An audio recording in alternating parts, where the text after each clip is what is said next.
జగిత్యాల కేసీఆర్ సభ అంటే మళ్ళీ ఇలా పైసలు విడుదలన్నట్టు, రైతు బంధు రావాలంటే మళ్ళీ సభ పెట్టను అయింది,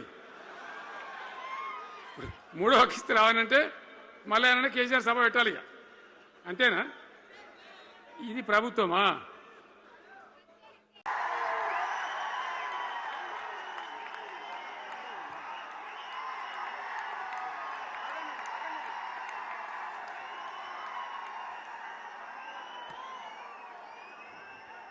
ఇప్పుడు జీవన్ రెడ్డి గారి ముఖ్య అనుచరులు సుమారు 40 మంది హైడ్రాని తెచ్చిపెట్టింది. దానికి ఆ హైడ్రాకు ఆ పిసిసి ప్రెసిడెంట్ అని ఉంటాడు ఆయన, కాంగ్రెస్ కమిటీ అధ్యక్షుడు, ఆయన నిజామాబాద్లో పోయి చెప్తుండు, హైదరాబాద్లో హైడ్రా, నిజామాబాద్ కూడా తెత్తాం బిడ్డ, నిజామాబాద్లో నిడ్రా, రేపు జగిత్యాలలో కూడా జిడ్రా అంటాడు. ఇక అది ఏం కావాలి? మొత్తం పేదల కొంపలన్నీ కూల్చుడేనా?